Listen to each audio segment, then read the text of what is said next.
As you guys all know, Ripple is in the last phase of the Ripple v SEC lawsuit. We all expect this lawsuit to end in the next couple of months, and just now, about a day ago, there was a huge update. Actually, there were several huge updates, of which I've done a video earlier today explaining everything involving Elon Musk and the Ripple versus SEC lawsuit, plus the fact that they had basically gotten a ton of very important documents now from the SEC, which of course the SEC is still not trying to give over, even though they've officially now been handed over to Ripple. But today we have to talk about this end phase of the lawsuit, the summary judgment. We got a couple of very interesting things to talk about today though. Also regarding Gary Gensler and the CFTC. Just make sure you press that like button, guys. I appreciate that a ton. As I've said before, my only journey here, or I'd say my main goal on this long journey, is to make everybody watching as successful as humanly possible. And all I ask in return is for you guys to press that like button. Now let's get going. In terms of price, today is a neutral day.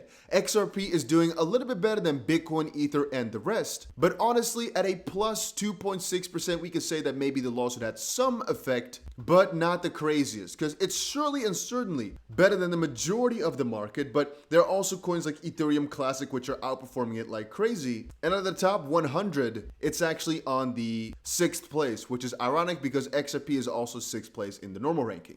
In terms of what happened, well, we have a couple of key pieces and then a couple of side pieces. Let's start out with the key pieces though. And again, guys, if you're looking for a platform to trade XRP or any crypto for that matter, check out BitGet. A link is down below. The first, I think still 50 more people or so to make an account get $10 for absolutely free to just trade with. And if you deposit $50, you get $20 in XRP that you can just withdraw and do anything with. But you can also get up to $8,000 worth of deposit bonuses, which I recommend you guys to check out. And again, once you're in the app or on the website, make sure you go to the rewards section to claim your rewards. Yeah, I have my own little part of a website now, a little cool page. So make sure you go ahead and check it out. A link is down below. And again, you can get up to $8,000 worth of deposit bonuses. Check it out and let's go. Yeah, so the SEC has filed its memorandum in opposition to the Ripple defendants' motion for summary judgment. So as far as you need to know, this means if we take a look at the actual schedule,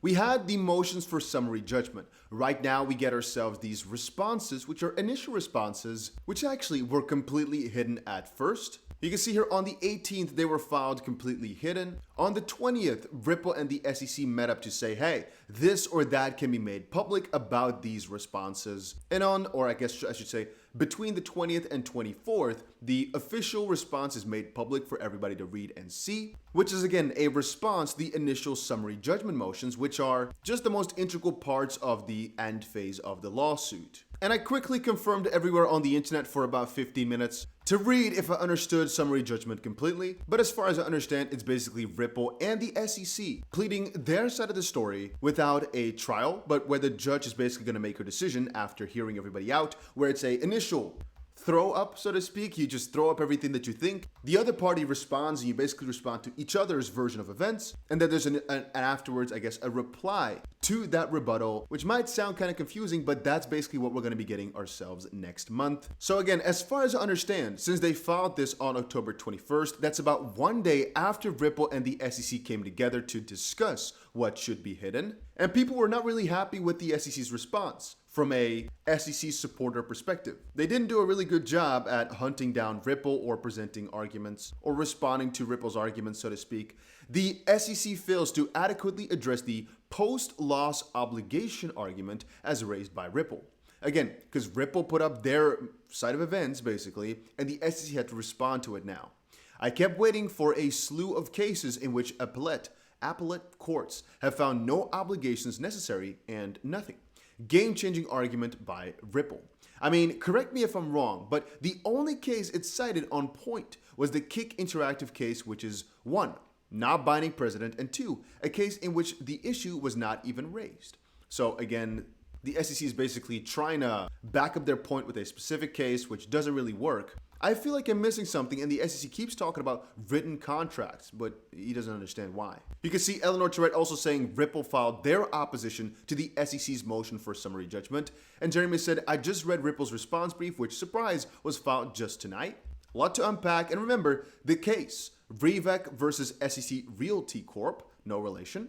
It's a Second Circuit case and has binding authority. Also, a surprise to me, Ripple is not arguing the fairness defense, but is arguing that the fairness defense is an issue of fact which should go to a jury trial, which would be interesting because that would take a lot longer.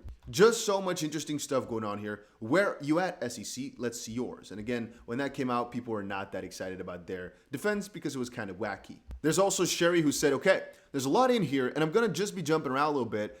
First, a huge chuckle that the SEC is accusing Ripple of taking something out of context. Secondly, the SEC is actually arguing that the Howey test is flexible and adaptable, and then turning around and saying Ripple is misreading the Howey text, which is interesting. This is a huge issue for me because the SEC has failed to actually prove that XRP sales funded the projects, considering that RippleNet and the XBL already existed. Which here it says, defendants engaged in the extensive efforts they promised to undertake. Defendants also gloss over the years of effort they undertook, funded by XRP sales, to establish the building blocks for XRP trading markets and the other, or many other defendants, defendants.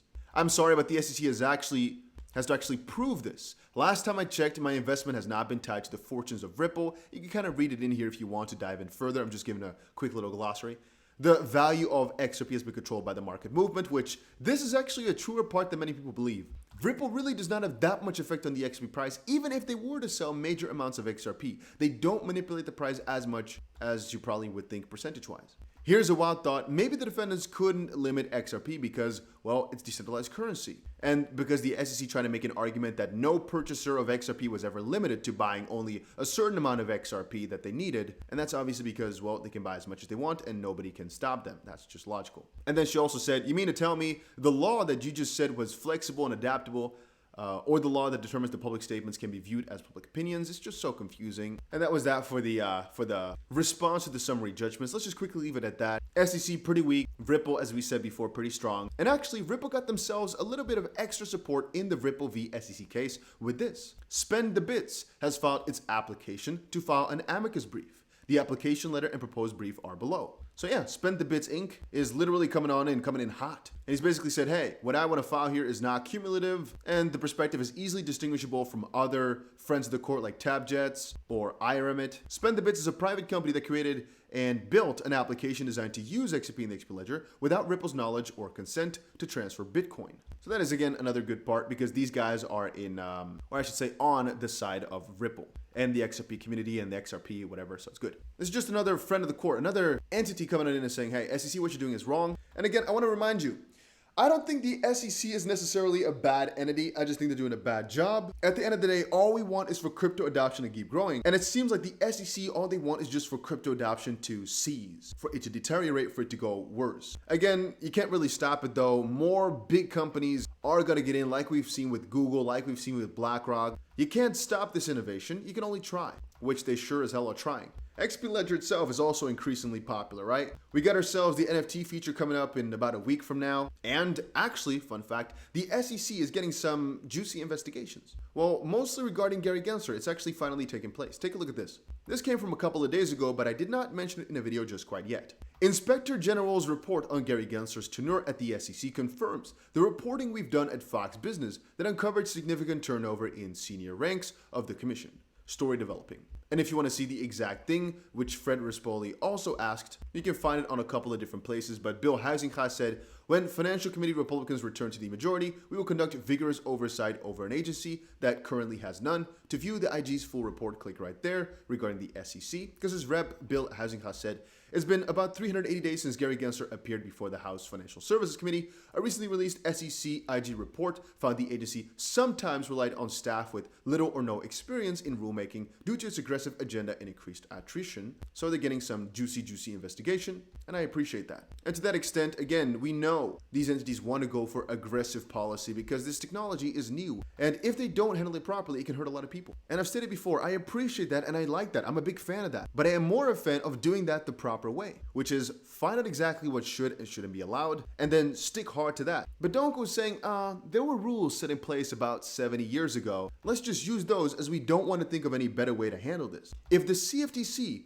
actually gets rid of scams or actually protects traders or investors, whatever. I'm not gonna be here stopping them. Sure, go right on ahead. There are tons of scams out there, and so they are a good entity. It's just about how they're using their power. At the end of the day, though, guys, I think it's all just a temporary thing. If these guys are handing out all these penalties to some companies that are doing some shenanigans, like some literal illegal stuffs, I don't know. If I can't really be sad at that, right? You can't really be angry with that. But yeah, as long as you just stay off the backs of people that are doing the proper job and I guess also are willing to work with the regulators to make things better. There's a very big difference between a party that's trying to run away from the US as much as possible, that's doing some real shady shuzz, versus a company that's based in the US, that's come to the SEC in this sense, but CFTC for that matter, it doesn't really matter. They're both controlling crypto to a certain degree, albeit that the SEC has taken over a little bit more, but that's still up for debate on which of the two should have the power. Yeah, there's a big difference between that type of company and a company like Ripple, who's looking in the eyes of the regulators every single day, for example, looking at them saying, hey, are we following the rules? How do we follow the rules? What are the rules? And then them not saying it or explaining it or not knowing either. There's a very big difference between those two. But yeah, that was it for right now, guys. See you guys again in another crypto video soon.